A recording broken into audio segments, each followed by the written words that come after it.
regarding the independent economic analysis that I've called for. So we thought we'd just lay it flat by bringing everybody together, and hopefully we can answer some questions there and really kind of reiterate why this is such an important step in this process.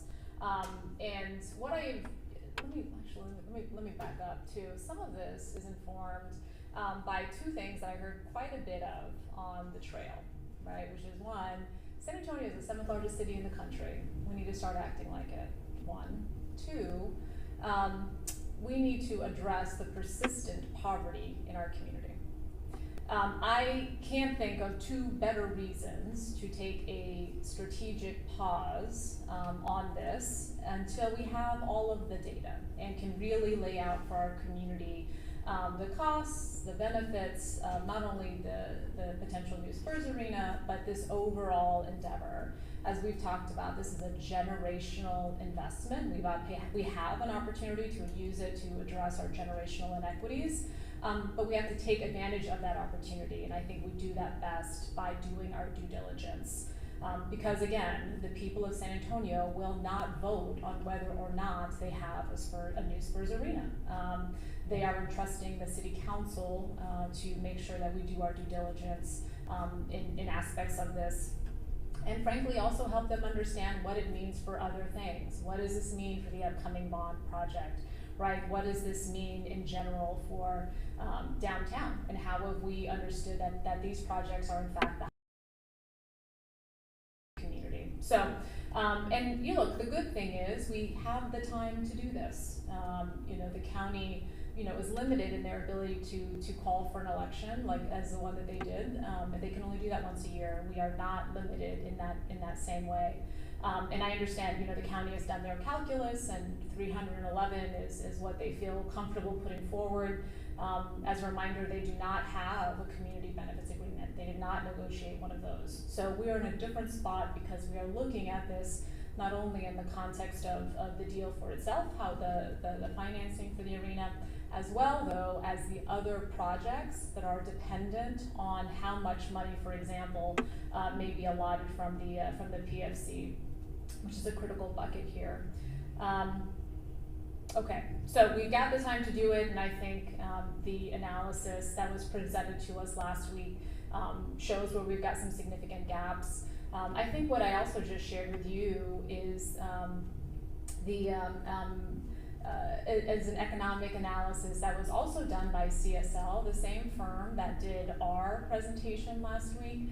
But you'll note that presentation was done for the city of Philadelphia, as the city last year was contemplating how they could or whether they should fund a new arena for the 76ers, their baseball team. And you'll note that is a very in-depth presentation. I would highlight, they ask very critical questions like we should be asking, can we support two major arenas? And I think what I also appreciated about that analysis is it did a really thorough look at local market conditions, as well as looked at the economic to the school district as well as to the state. So those are all things that we can have, and frankly, we should have when we're taking such a critical, looking at such a major investment in our community. So that kind of analysis, I think, is really just the starting point for us to have a conversation about how we are allocating our resources as a community. Because, while I don't know how much the new Spurs arena is going to cost. They have asked for 1.3, 1.5 billion, and while we do not yet know how they intend to guarantee some of those the developments, this is what I do know. CPS and SAWS will come to City Council next year asking for a rate increase. Okay. The first bond to support infrastructure related to the downtown development will be 220 to 250 million. Okay, that's the first one. We also know the implementation of the reconciliation bill, which we'll begin to see the impacts of, will impact our most vulnerable in this community, as we are also grappling with our own budget gap in our city budget.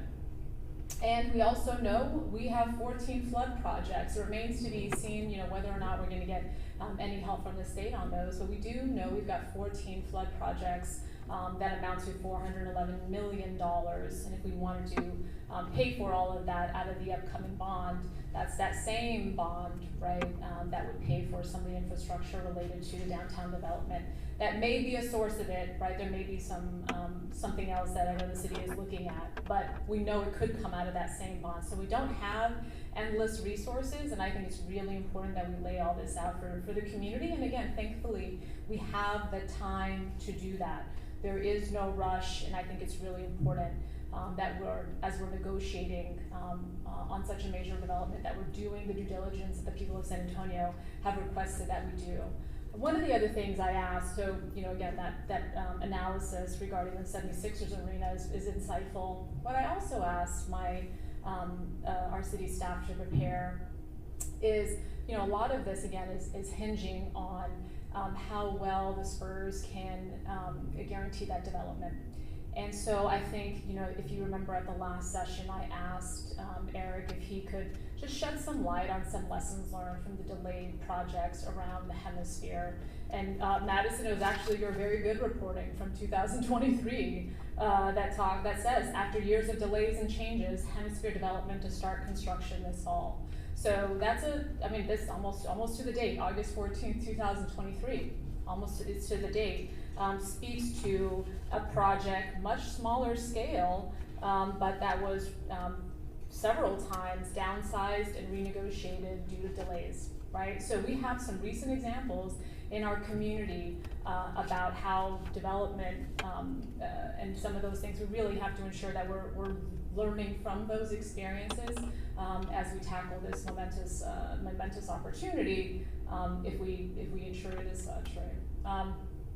Okay, so let me see, anything else I want to cover?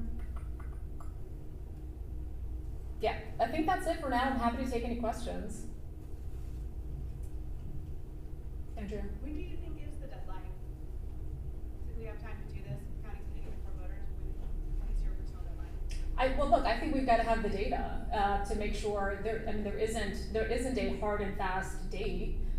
At this point, and we have at the very least the time to take another 60, 90 days to ensure we have an independent economic analysis.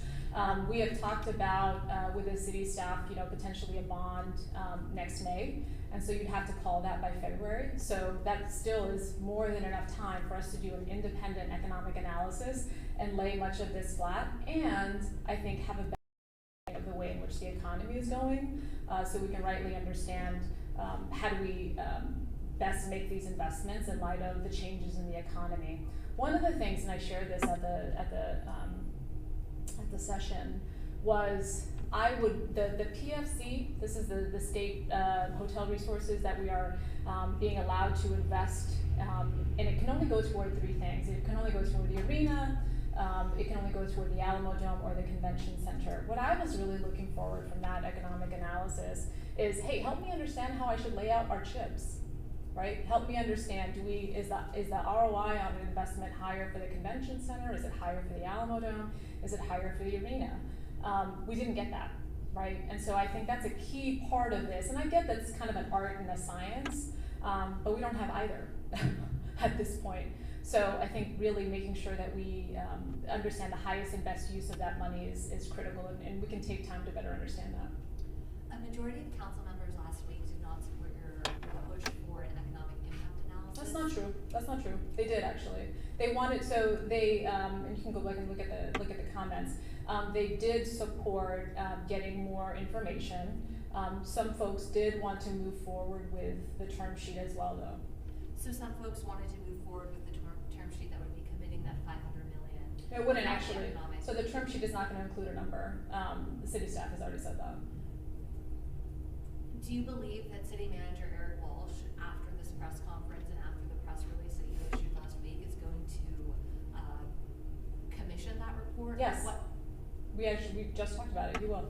So he is committed to you verbally to issue a new. He will put together, and he's going to come back to the council with a scope of what an independent economic analysis would look like. you all going to use that if City Manager Eric Walsh still plans to, on August 21st, hold a vote on the term sheet? So he hasn't said that he intends to do that. If you looked at what was said on the slide, it said he would come back to us with additional information later in the month. August 21st, there isn't a scheduled vote on that. So what then So- is this new analysis that he's going to ask the? So we don't have an independent, so what he wants, what he's looking for is some direction on the term sheet, right? And so what that looks like is, hey, let's get more information on the guaranteed revenues, for example. Let's see if we can get an actual cost of the arena. We still don't have that. We have this still kind of vague $200 million range. So getting more information on those things, while we also, which is a non-binding term sheet, let's not forget that. That term sheet is non-binding. While we also work to get independent economic analysis. If you remember, the only economic analysis we have right now on the Spurs arena has been provided by the Spurs consultant. And CSL, the vendor that the city staff commissioned prior to this city council, there was not an RFQ that was put out. It was based on previous work, again, that firm has done with the city. So, and if you remember, CSL, they shared that they did not do their own independent economic analysis for the arena. What they did is they reviewed the summary findings of the Spurs consultant. And so I think that is, and I've shared that, I think that's inadequate. Because what they did is say, hey, that number, that looks about right. But as you and I both know, it's not just about the number and it looking right. We've got to make sure the methodology also makes sense. We've got to be very clear about the assumptions. As has been laid out in that Philadelphia economic report, they lay out their assumptions, they lay out their methodology, they lay out how it's going to impact the city's fund, et cetera. So that's the level of due diligence that our community also deserves. So were other council members invited to be a part of this press conference that may support your strategic pause? This was to lay out, this was to answer questions about, what I put forward. It wasn't meant to, didn't do what you're describing. Have you had conversations with other council members, especially those who last week voted to proceed, voted to move forward? Are they on board with taking the strategic pause that you have continued to ask for? Are they on board with doing another study on this? I think folks are on board with getting the information that is necessary, right? This additional independent economic analysis, and they shared that. Are you asking for a different firm, one other than CSL, to do this study? There are a number of other firms that can do this kind of work, and I have shared one in particular with the city manager. It's called Civic Economics, that has looked at traditionally how these public subsidies, especially impact analysis, can be understood, right? So there are other firms that can do this. I think it's also really important, though, that even the one firm that we did use, the product that they gave to Philadelphia, the 6th largest city in the country, much, much different in rigor and analysis and data than what we received. And frankly, their analysis for what we received was about several projects, not just one. That product is like over 100 pages. Ours was 29. So would you support CSL doing that work? You just want to see it more thoroughly done? I think we need to put out, an RFQ for others to similarly, hey, how would you do this? How would you take this into account? There are other firms that can do it as well, and we should look at those. Would you support this going to a vote of the citizens of San Antonio? So- I ask because the county has already set the venue tax to be on the November ballot. Yeah, well, so per the charter, right, folks cannot vote on this. Can't vote to appropriate money, per the charter. And the council would need to approve the study. Walsh is gonna bring back a proposal. Yeah, he's gonna bring back, we talked about it this morning, he's gonna bring back a scope of work and what it needs to include. And I think, what Philadelphia got is a really good starting point. And I think, we also, again, need to understand how that pot of money, the PFC, what can we understand about how we lay those chips out, right? So why did Philadelphia get that and San Antonio didn't? Because city staff didn't request that? Well, there wasn't an RFQ. I can't speak to how the city of Philadelphia requested that. If you look at the report, they did that in concert with what would be their equivalent of Greater SATX, right? Their economic development group. So I think what they provided is reflective of what they were asked to provide. I think it's very thorough. If you haven't already seen it. Do you put that responsibility though on San Antonio city staff for not requiring more? I can't speak to the direction that the previous council provided to the city staff. But as I mentioned, this is a different city council, and we have, I think, different expectations about the due diligence that is necessary for this generational investment. So it sounds like right now you have a verbal from Eric Walsh that this will go forward, but you need. We'll do an independent economic analysis, that's right. As they are also continuing to work with the Spurs to get some more fidelity on how are the guarantees going to be guaranteed. You know, ideally a cost for the arena. I think some were surprised, that was certainly as I heard, I think some were surprised that you know, an arena, there is no such thing as an arena less than $1 billion. Like, I think folks were surprised to learn that number. And so if in fact the arena can only, you know, is only possible between 1.3 and 1.5 billion dollars, well then, I mean, this is simple math. All of a sudden, that range of what the city contributes is not 350 to 500. If it's a 1.3 billion, you take away the 500 from the Spurs, you take away the 311 from the county, you're at 489, right? Minimum. So that's you know, again, nailing down a cost for the arena is really important because it drives everything else. So do you have to get council approval? Do you have to get the majority of council members to sign off and say they would like to continue with this additional study? No. I've asked for the independent economic analysis.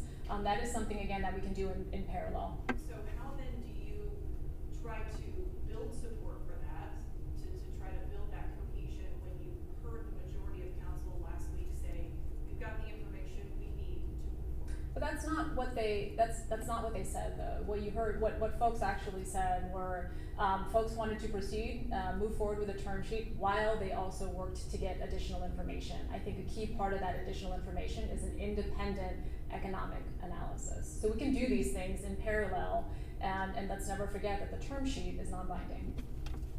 Can you elaborate on the guarantees piece? What you want from the Spurs as far as more information about the guarantees? What specific information? Well, how they're going to do it. Like, who are those developers, right? When do you see some of those things? And as I mentioned, and as your reporting rightly notes, right, that those things can get downsized due to delays and renegotiated. So what are some of our backstops to ensure that we, you know, protect our resources in our community as much as possible?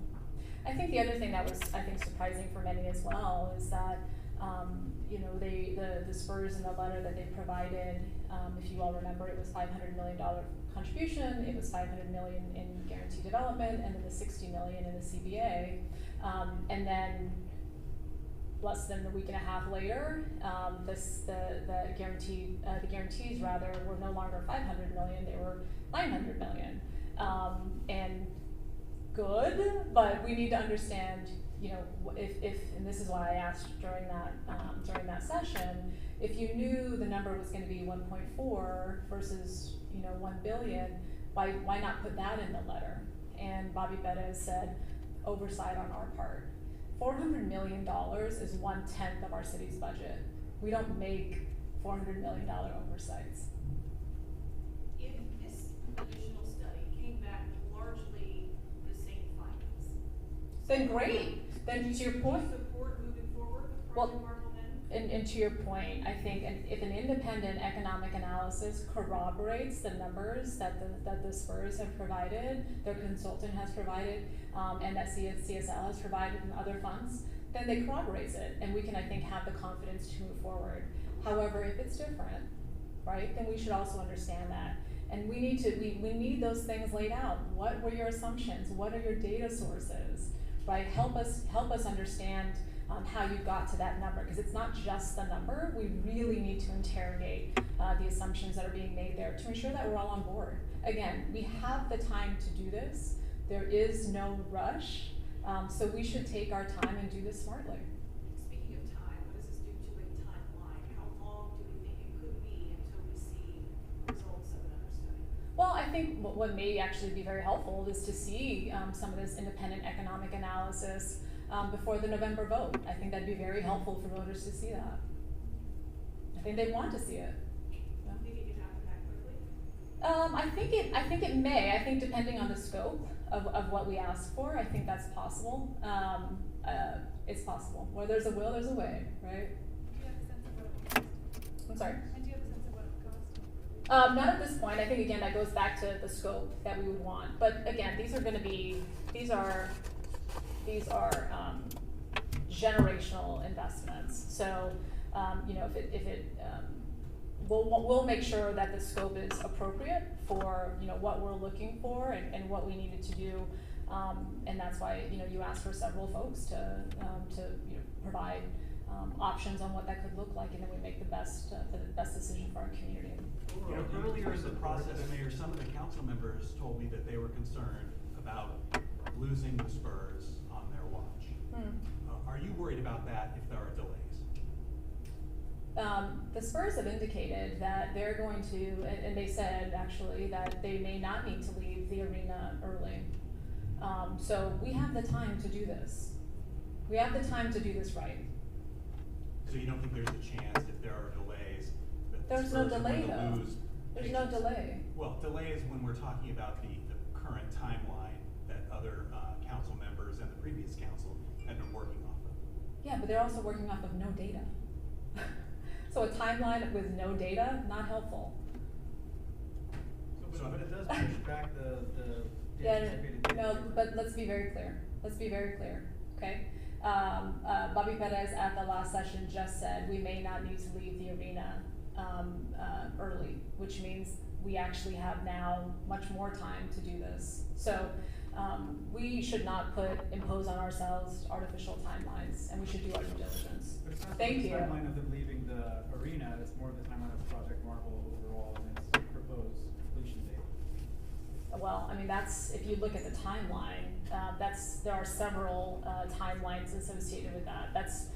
Some of the Alamo Dome things are not, those are for like over 10 years from now. So, again, we can do the due diligence in particular on this major piece, and I will work with my colleagues to ensure we have that. So that's what the people of San Antonio deserve. Is Thank the you. timing of this press conference in response at all to the 4 press releases issued by 4 separate Riverside council members late Friday? Thank you. Reaffirming Thank you. their support for moving forward with negotiations?